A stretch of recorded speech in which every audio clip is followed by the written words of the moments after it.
स्वरूप में वृंदावन गए हैं वो जानते होंगे राम रस को, नमक को राम रस कहते हैं महाराज। सोचिए संतों की भाषा, जो नमक है उसको भी राम रस कहते हैं। तो ऐसे सुंदर राम नाम की मोती है महाराज, इसको सुमिरन करना है, इसको चिंतन करना है और जीवा पर इतना रटना है, इतना रटना है कि उसको हृदय में हृदयंगम हो जाए। और बड़ी खुशी लगी, ये छोटे छोटे नन्हे मुन्ने बच्चे इस कार्य के लिए अग्रसर हैं और ये हमारे सनातन संस्कृति का यही धरोहर है महाराज, यही एक पहचान है। जीवन का सबसे बड़ा पहचान है भगवान का नाम, जिस नाम में हम आप श्रेष्ठ हैं और जिसको भगवान के नाम का स्मरण करना जीवन में आ जाए उसको संसार में कुछ नहीं चाहिए। जो संत महात्मा होते हैं वो दिन रात केवल एक ही चीज क्यों सिखाते हैं, क्या जरूरत है। वो केवल एक कथा नहीं 50 कथा सुन लेंगे महाराज, एक दिन नहीं 10 दिन सुन लेंगे, 10 दिन में नहीं 2 महीना सुन लेंगे, 2 महीना भी नहीं 1 साल सुन लेंगे, फिर भी कभी कथा विश्राम होने वाली नहीं है। कथा को विश्राम दिया जाता है, उसका एक ही मूल तत्व है कि आपका भगवत प्रेम हो जाए, भगवान से प्रेम हो जाए, भगवान के नाम से प्रेम हो जाए, आपका संबंध उनसे जुड़ जाए, आप परमात्मा को एक अपना गार्जियन मान ले महाराज। जीवन पर्यंत अपने जीवन में जीवन पर्यंत अपना एक गार्जियन मान ले कि हमारे परमात्मा ही सर्वोपरि है, उसके अलावा इस संसार में हमारा कोई नहीं है। ऐसे सुंदर ठाकुर जी की मंगलमयी जो आप लोग कथा का आनंद ले रहे हैं, इस कथा का यही एक संदेश है। श्री सुखदेव भगवान कहते हैं यम प्रव्रजन्तमनुपेतमपेत कृत्यम द्वैपायनो विरह कातरया जुहावः पोतेति तन्मयतया तरवो विनेदोस् तम सर्वभूत हृदय मुनिमानतोस्मि। यम प्रव्रजन्तमनुपेतमपेत कृत्यम द्वैपायनो विरह कातर आजुहाव पुत्रेति तन्मयतया तरवो विनेदोस् तम सर्वभूत हृदय मुनिमानतोस्मि। श्री सुखदेव महाराज बहुत ही बाल्यकाल अवस्था में महाराज 16 वर्ष की अवस्था में ही अपने गृह को त्याग दिए थे, अपने घर को त्याग दिए थे, अपने घर से निकलकर जब वन में जा रहे थे तो वेदव्यास जी महाराज जी वहीं से बुला रहे थे, बेटा सुनो जरा, बेटा सुनो जरा, बेटा यहाँ आओ, बेटा यहाँ आओ। लेकिन श्री सुखदेव जी ने पीछे मुड़कर नहीं देखा। क्यों? क्योंकि उनको पता है कि संसार है महाराज, संसार सागर है, अगर हम पीछे मुड़कर देखते हैं तो हमारा जीवन यूं ही हो जाएगा, बीत जाएगा। इसलिए वो नित्य प्रतिभांति वन में परमात्मा का यजन करने के लिए ही चले गए। और यजन कहाँ हुआ? सबसे सुंदर तीर्थ, इसमें से कितने लोग नैमिषारण्य गए हैं? कितने लोग गए हैं जरा हाथ उठाइए। वाह, चलिए अच्छी बात है, कम से कम कुछ तो गए हैं। लेकिन नैमिषारण्य तीर्थ सबसे प्राचीन तीर्थ है। नैमिषे सूत मासीन विवाद्य महामतिम कथा मृत रसास्वाद कुशला सौन को ब्रवीत। वहीं से कथा का उद्गम हुआ महाराज, वहीं से कथा प्रारंभ हुआ है। कथा का उद्गम कहां से हुआ है? नैमिषारण्य से। जहाँ पर 88,000 ऋषि मुनि महात्मा एकत्रित थे महाराज। और श्री सूत जी महाराज कथा वक्तव्य कर रहे थे महाराज, सभी सुन रहे थे। अब बोले महाराज, सूत जी महाराज देखने में बड़े छोटे लग रहे थे, लेकिन जो ऋषि महात्मा थे वो बड़े वयोवृद्ध थे, बहुत श्रेष्ठ थे, कोई साधारण नहीं थे।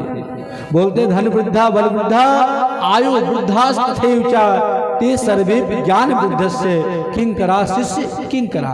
कोई धन में बड़ा हो सकता है, कोई बल में बड़ा हो सकता है, कोई रूप में बड़ा हो सकता है, कोई ऐश्वर्यवान हो सकता है, लेकिन ये सब सबसे छोटे कौन है, सबसे बड़ा कौन है?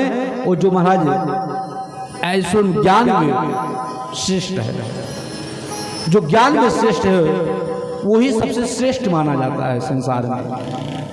धन वृद्धा बल वृद्धा आयु वृद्धास्तथैवचा ते सर्वे ज्ञान बुद्धस्य किंकरो शिष्य किंकरा। इसलिए कृष्ण प्राप्ति कर्म शाश्वत साधन तद्वदाधुना। हमको ऐसा कौन सा कार्य करना चाहिए जिससे भगवत प्राप्ति हो जाए, भगवान का हम भजन कर सकें, आत्मचिंतन कर सकें, ऐसा क्या करना चाहिए? तो कहते हैं कृष्ण प्राप्ति कर्म शाश्वत साधनम तद्वदाधुना। भगवान श्री कृष्ण की प्राप्ति करने का कौन सा साधन है? बोले भगवान का यजन कीजिए, भगवान का चिंतन कीजिए, और संतों के पास जाकर केवल एक ही प्रश्न करना चाहिए। ये प्रश्न नहीं करना चाहिए कि महाराज मेरा मकान बन जाए, मेरा विवाह कब होगा, है? ये प्रश्न नहीं करना चाहिए। मेरी दुकान कैसी चलेगी, मैं ऐश्वर्यवान कैसे होऊंगा, मैं लक्ष्मीपति कैसे बनूंगा, मेरी समाज में प्रतिष्ठा कैसे होगी, ये नहीं करना चाहिए। संतों के पास केवल एक प्रश्न करना चाहिए, क्या? कृष्ण प्राप्ति कर्म शाश्वत। प्रभु हमको ऐसा कोई मार्ग बताइए जिससे भगवान श्री कृष्ण की प्राप्ति हो जाए, भगवान के चिंतन करने में हमारा मन लग जाए। और बड़ी ही खुशी की बात है, ये हमको स्मरण करते हुए हमको एक समाज में हम आप लोग उपस्थित हैं, आप लोग गोसाईगंज में उपस्थित हैं, बड़ी खुशी मिल रही है। ठाकुर जी की कृपा से ये भगवान का सब दिया हुआ है, बड़े ही सुंदर सुचारू रूप से व्यवस्था की गई है, व्यवस्था में कोई कमी नहीं है, भगवान ने अच्छा बना दिया। सारी जो व्यवस्था होता है भगवान की कृपा से अच्छा होता है। जिसमें भगवान की खुशी है उसी में मेरी खुशी है, यही मानकर कार्य को करना चाहिए, उसमें अभाव नहीं रखना चाहिए। जो हो रहा सब अच्छा है और जो होगा वो अच्छा ही होगा, क्योंकि परमात्मा का काम कभी बुरा होता ही नहीं है। आप लोग ऐसे उपस्थित श्रोताबिंद, दूसरी बात कहते हैं कृष्ण प्राप्ति कर्म शाश्वत साधनम तद्वदाधुना। हमको कोई ऐसा साधन बताइए जिससे भगवान श्री कृष्ण की प्राप्ति हो जाए महाराज, उनका आत्मचिंतन हो जाए। और आप लोग तो उपस्थित ही हैं, गोसाईगंज के सभी हमारे ठाकुर जी के भक्तवृंद उपस्थित हैं, प्रेमी उपस्थित हैं, लेकिन उससे खुशी की बात है हमारे श्री प्रदीप शुक्ला जी, जो महाराज आप लोग गोसाईगंज में रहकर उपस्थित। महाराज देखिए, भाभी जी नेपाल से आकर यहाँ पर आपके सम्मुख उपस्थित हैं, जो कि महाराज ऐसे कोई साधारण नहीं है, भगवान ने अच्छा बना दिया, योग्य है। और यहाँ भी नहीं, सीधे महाराज तीर्थराज प्रयाग जहाँ पर कुंभ लगने वाला है, आप वहाँ की उपस्थिति में स्वयं हाई कोर्ट की महाराज वकील हैं, लेकिन देखिए कितने साधारण स्वरूप में बैठे। कोई कह सकता है किस महाराज समाज के बीच में ऐसी एकता में ठाकुर जी के सम्मुख बैठकर कथा सुनेंगे, क्या जरूरत है? वहां न जाने 365 लोगों को दिन भर में दर्शन करते होंगे, लेकिन आज देखिए ये होता प्रतीक श्रोता का लक्षण होता है कि यहां बैठकर सुन रही है। बहुत ऐसे सज्जन हमारे दिनेश भैया उपस्थित हैं, राम गोपाल यादव भैया यहाँ पर उपस्थित हैं, और हमारे पवन कुमार यादव भैया उपस्थित हैं। और आजाद कुमार मोदन लाल जी, जो भी भक्तवृंद यहाँ पर उपस्थित हैं, मिंकू के दादाजी भी उपस्थित हैं। और हमारे सबसे खुशी की बात है, बहुत ही दूर दराज से कोसांबे से हमारे राजा भैया, नाम ही राजा है जो कि हमारे सूबेदार भैया के ही भांजे साहब हैं और हमारे रानी भाभी के भतीजे साहब हैं। याद तो रहता है लेकिन समय भी भूल जाता हूँ, इसमें रहता है। और हमारे मिक्कू बरनवाल जी उपस्थित हैं, सभी भक्तवृंद यहाँ उपस्थित हैं। एक बार सभी की उपस्थिति में एक बार जोरदार ताली द्वारा सबका स्वागत और अभिनंदन करेंगे। हमारे श्री अजय कुमार मोदनवाल जी भी इस प्रांगण में उपस्थित हैं। तो ये बड़ी खुशी की बात है, आप लोगों की ऐसी उपस्थिति है, आप लोग भगवान की कथा श्रवण कर रहे हैं और कथा श्रवण करने से हमारे जीवन की व्यथा दूर होती है। और साथ में हमारे समस्त गोसाईगंज इस ग्राम सभा के सभी माता शक्ति और श्रद्धामयी माताएं, बहनें और भाई वृंद, ये सभी लोग उपस्थित हैं। जिन भक्तों का मैं नाम भी नहीं जानूंगा, मैं तो चाहूंगा कल से हमारे भैया को लिस्ट दे दूंगा, उनका नाम बुलाकर भागवत जी का सम्मान भी करा देंगे, इसमें कोई दिक्कत नहीं है। वो लोग आकर, कोई ऐसा नहीं है, पत्रम पुष्पम फलम तोयम यौमे भक्त्या प्रयक्षति, कोई ऐसा नहीं जो भागवत जी पे आए महाराज दक्षिणा देकर प्रणाम कर रहे हैं, उन्हीं को बुलाया जाए। ये सार्वभौम है, जो आपकी श्रद्धा विषय हो भगवान को आप अर्पित करके हमको समर्पित करने के लिए आप नहीं आ रहे हैं। ठाकुर जी सम्मुख विराजमान है, गोपाल जी विराजमान है, तो हमको एक ही प्रश्न करना चाहिए, कृष्ण प्राप्ति कर्म शाश्वत साधन तद्वदा धुना। ऐसी कोई साधन हमको बताइए जिससे भगवान का यजन करने से, आपका चिंतन करने से भगवान की प्राप्ति हो पाए। कोई ऐसा साधन बताइए। श्री सोनकाद ऋषियों ने सूर्य जी से पूछा, संसार के लोगों को कृष्ण प्राप्ति कैसे हो? ये मैं नहीं कह रहा हूं, ऐसी क्या करें, क्योंकि ये मेरा जो जन्म है, जीवन बीत जा रहा है। जन्म लेते हैं, युवा होते हैं, वृद्धावस्था आती है और जय श्री राम हो जाता है। इतना ही जीवन की घड़ी है। जन्म लिए, युवा हुए, वृद्धावस्था आया और शरीर शांत हो गया। महाराज, क्या परमात्मा ने केवल इसीलिए दिया है जीवन को कि संसार में आप केवल इसीलिए आए हैं? कितने लोग महाराज ऐसे भी होंगे समाज में कि सुंदर कार्य चल रहा है, ठाकुर जी की कथा चल रही है, कथा श्रवण कर रहे हैं। हमारा रविवार का समय है, ताश पत्ता खेलने में समय व्यतीत हो जाएगा, लेकिन कथा में उपस्थित आएंगे महाराज, टाइम देखेंगे कि समय बहुत ज्यादा हो रहा है, समय बहुत हो गया। ताश पत्ती को समय देते हुए वहां समय का भान नहीं रहता है। अब तो मोबाइल में ही गेम चल रहा है, उसमें खेलते समय समय का भान नहीं रहता है। लेकिन जब ठाकुर जी की कथा श्रवण करेंगे, उसमें समय बार बार देखते रहेंगे। महाराज, हमको बताया गया कि नहीं बताया गया? हमको बुलाया गया कि नहीं बुलाया गया? अरे आपके धरोहर हैं, आपके ही ठाकुर जी प्राण धन हैं। अगर आप लोग एकजुट नहीं होंगे, एक साथ नहीं होंगे, एकत्रित नहीं होंगे, तो समाज कैसे आगे बढ़ेगा भैया? समाज को हमको लेकर नहीं चलना है, समाज को आप सबको लेकर चलना है। आप लोग समाज के धरोहर हैं और सनातन संस्कृति का यही परिचायक है महाराज। केवल कथा इसीलिए नहीं है कि धुंधकारी प्रसंग महाराज 5 मिनट में हो जाएगा। गोकर्ण का आख्यान केवल 10 मिनट लगेगा, घड़ी देखा, उससे भी कम लग जाएगा। केवल यहाँ ही गोकर्ण का आख्यान और धुंधकारी जी का चरित्र सुनते सुनते पूरा जीवन व्यतीत हो जा रहा है, लेकिन कोई परिवर्तन नहीं दिख रहा है। ये सबको याद है महाराज, प्रहलाद चरित्र, आजामिल चरित्र, ध्रुव चरित्र, जड़भरत चरित्र, ये तो सब लोग दिमाग में है, समझदारी में है कि प्रहलाद जी महाराज जी को भक्ति कैसे मिली। हमको क्या मिली, हमको क्या मिल रहा है, हम क्या शिक्षा ले रहे हैं?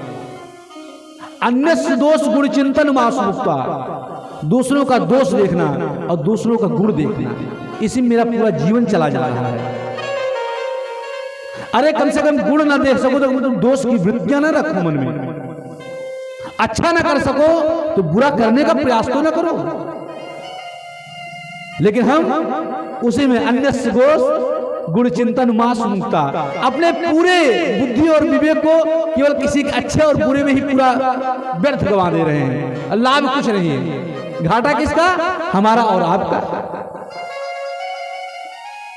भाई सनातन संस्कृति के सभी तो अनुयायी हैं, सभी तो एक धरोहर हैं। एक सरोवर में, एक सुमेरु में सभी पिरोए हुए हैं। अब चाहे ये गुड़िया टूटेगी तो भी कष्ट होगा, ये टूटेगा तो भी कष्ट होगा, और ये टूटेगा फिर भी वही कष्ट होगा। तो सब एक ही तो है। अगर एक की क्षतिग्रस्ती हुई, इसमें से एक दाना आपका कम हो रहा है, हमारा नहीं कम हो रहा है। आपके ही लोग अपने आप से वंचित हो रहे हैं। और समय का अगर आप नहीं ख्याल करेंगे महाराज, अगर जगेंगे नहीं, भजन नहीं करेंगे, आप अपने आप में स्तंभ जैसे खड़े नहीं होंगे, तो कथा सुनने से कोई लाभ होने वाला नहीं है। कितनी कथाएं चल रही हैं, लगातार कथा चल रही महाराज, 24 घंटा कथा चल रही है। क्यों नहीं लोग जग रहे हैं? सब सो रहे हैं। जगेंगे जब अपने अंगूठे में ठेस लगता है ना, तो दर्द का महसूस होता है कि नाखून की उंगली में जब टूटता है उसका नाखून, तो कितना दर्द होता है। दूसरे कहते हैं अरे थोड़ा सा चोट लगा तो मार रो रहे हो भैया, अरे जो तुम्हारे लगेगा ना तो पता लगेगा कितना उसमें दर्द होता है। दूसरे की गला घोटने में और अपने जब इंजेक्शन लगता है तो हाय माई हाय बप्पा चिल्लाते हैं और 4 गांव सुनाई पड़ता है। लेकिन दूसरे गला घोटने में कोई कसर नहीं है। क्या कष्ट है? कोई मतलब नहीं। आएगा समय, आज नहीं तो कल, कल नहीं तो परसों, समय तो उपस्थित है। जैसा करोगे वैसा भरोगे। इसलिए भैया हमको भागवत जी क्या सिखाते हैं? काल व्याल मुखग्रास त्रास निर्णास है तवे श्रीमद् भागवतम शास्त्रम कलौ कीरेण भाषितम। ये कोई साधारण पुस्तक नहीं है, सुखदेव जी महाराज जी का गाया हुआ है। काल रूपी व्याल हमको भी ग्रसित कर रहा है, एक समूह में ग्रस रहा है। और एक दिन हम आप ऐसे बैठे, पता कैसे? अजगर करे न चाकरी, पंछी करे न काम, और दास मलुका कह गए सबके दाता राम।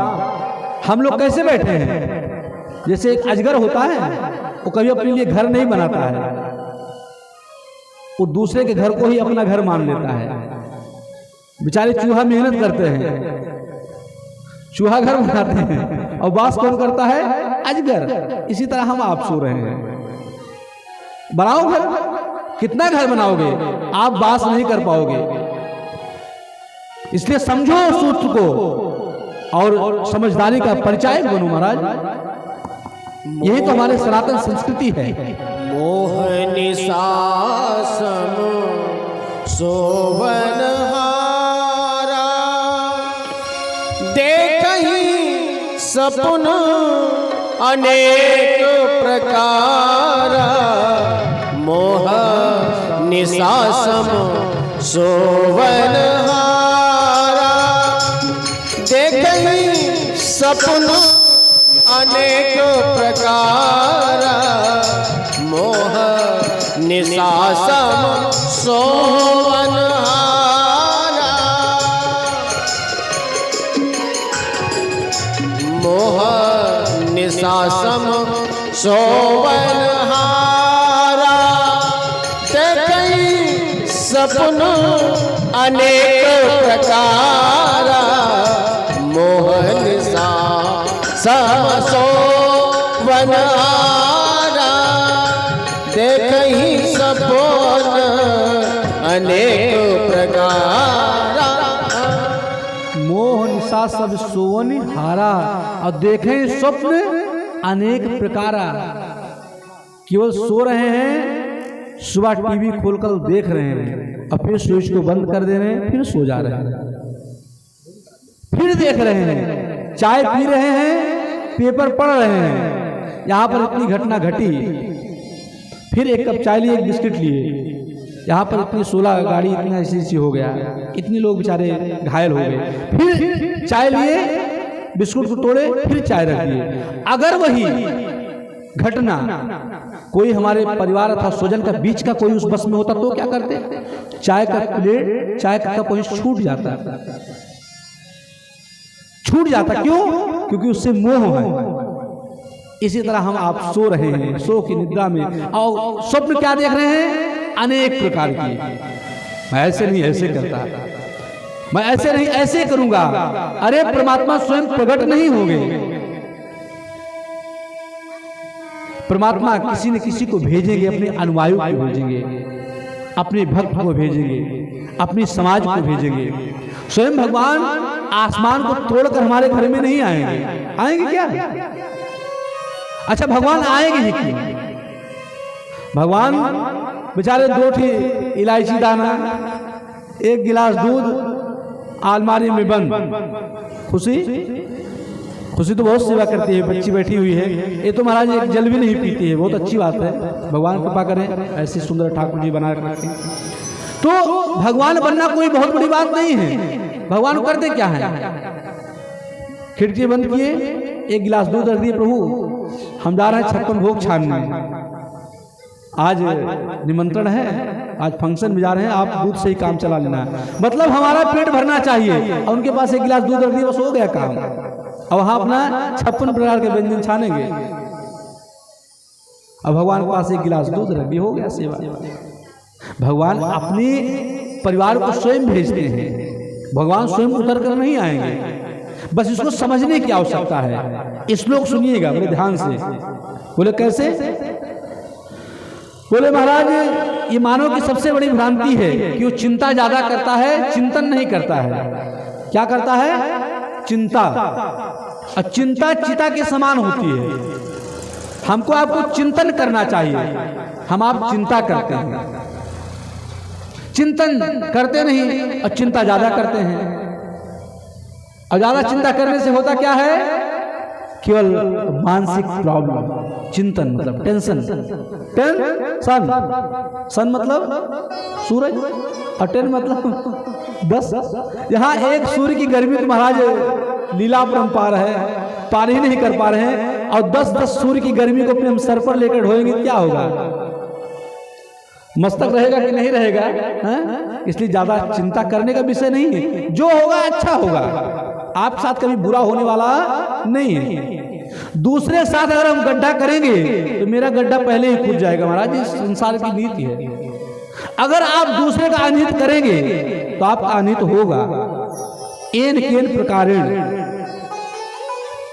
ये बेचारे डॉक्टर उपस्थित हैं, पुलिस उपस्थित है, वकील साहब सामने उपस्थित हैं, ये सब जानते हैं कि ज्यादा आप चिंता करोगे तो केवल आपको महाराज डॉक्टर वही बताएगा महाराज अब मामला ठीक नहीं है, कंट्रोल से बाहर हो चुका है, चलो यहाँ 500 जगह 50,000 की दवाई लाओगे, सब करोगे। 50 रुपए, 500 रुपए, 200, 500, 1000 रुपए की जगह उसी दिन महाराज 5,000 का सामान लाना पड़ेगा। वो भी नहीं भाई, पुलिस है, व्यवस्थाएं हैं, समाज में कोई किसी अपकीर्ति हो जाएगी, आप 10,000 देके चले आओगे सेकंडों में, पता नहीं लगेगा, और बताओगे भी नहीं भैया, किसी से बताना नहीं, केवल हम जाने आप जानना, बता भी नहीं सकते हो। या तो आप 500 देखो तो आप 5 बार बताओगे भैया हमने दिया, हमने 200 दिया, हमने 500 दिया, लेकिन वहां आप 5,000 देके आओगे, बताओगे नहीं। क्यों? क्योंकि हमारी इंसल्टी हो जाएगी, हमारी बेइज्जती हो जाएगी समाज में कि मैं 5,000 देकर आ रहा हूं, तब यहाँ सुरक्षित हूं। इसलिए ज्यादा चिंता करने का विषय नहीं, चिंतन करो। और किसका? वो महाराज परमात्मा के चिंतन करें। सुश्रुत जी महाराज कहते हैं भागवत कथा श्रवण करने का अधिकार कभी कभी देवताओं को भी प्राप्त नहीं होता है, देवता को भी प्राप्त नहीं होता महाराज। और एक बार तो देवताओं में जब पता चला कि राजर्षि परीक्षित श्री सुखदेव भगवान रूपी अमृत को पिला रहे हैं, तो अमृत का कलश लेकर स्वयं श्री सुखदेव जी बोले कि महाराज इसको अदला बदली कर लो, कथामृत का पान आप कर लो, और इस जो सुंदर अमृत है इसका पान हमको करा दो। देवता भी महाराज अदला बदली की भावना रखते हैं। कथामृत हमारे जीवन का अमृत है, और वो अमृत कितने देर का है? जितनी देर आप पान की उतनी देर का है, उसके बाद फिर उसका काम खत्म। पहले आप बड़ी सुंदर भाषा में आप अन्न विनय करेंगे, बोलेंगे, और जहां महाराज उस चीज से आप दूर हुए, कहाँ फिर उसका कार्य खत्म कहानी। फिर कहेंगे बाबूजी हमने तो नहीं कहा था, ये बात मैं भूल गया था, हो सकता है मिस्टेक हो गया हो हमसे। क्यों? क्योंकि आपने उसका सेवन कर लिया है। भगवान ने व्यवस्था बना रखी है, उसी की व्यवस्था में आप रहिए, अपनी व्यवस्था के अनुकूल रहिए महाराज। बोले क्यों? श्री सुखदेव जी महाराज ने कहा, कहाँ स्वर्ग का अमृत और महाराज कहाँ ये सुंदर इस पृथ्वी लोक का कथामृत। कथामृत का कोई बराबरी कर सकता है क्या? बोले देवता बोले इसका भी अन्य विनय कर ले। बोले कैसे? बोले पुनरभिजननम पुनरभिमरणम पुनरभिजनरी जठरेशयनम, पुनः पुनः जन्म होगा, पुनः पुनः मृत्यु होगी, पुनः पुनः हम आएंगे, पुनः पुनः जाएंगे। ये जो आज हमको मिल रहा है ना, ये आज का आपका नहीं है, ये आपके पूर्व जन्म का सुकृत है, जो उसका आपको फल स्तुति मिल रही महाराज, फल स्वरूप मिल रहा है। जैसे एक बच्चा कोई साधारण जनमानस के यहाँ जन्म लिया, और एक बच्चा कोई डीएम एसपी डीएसपी के यहाँ जन्म लिया, एक ही समय में, एक ही घड़ी में, एक ही रात्रि में, एक ही हॉस्पिटल में, और दोनों बेटा है, लेकिन दोनों का समय अलग है, भाग्य दोनों का अलग है। वो डीएम के यहाँ जन्म लिया वो भी बेटा ही है, और जनमानस के यहाँ जन्म लिया है, उसको डीएम बनने में न जाने कितने जन्म बीत जाएंगे, और बना बनाया है। तो जहां आप जन्म लेंगे वहां की भाषा आपको सीखने की आवश्यकता नहीं है। जो महाराज अमेरिका में जन्म लेगा वो इंग्लिश अपने आप ही जान जाएगा जन्म लेते ही, और जो हमारे यहाँ जन्म लेगा हिंदुस्तान में जो जन्म लेगा वो महाराज हिंदी जान जाएगा। हमारे यहाँ की मातृभाषा ही हिंदी है, और हिंदी सार्वभौम है, ये सब जगह चलती महाराज, इसकी सब जगह परमिशन है।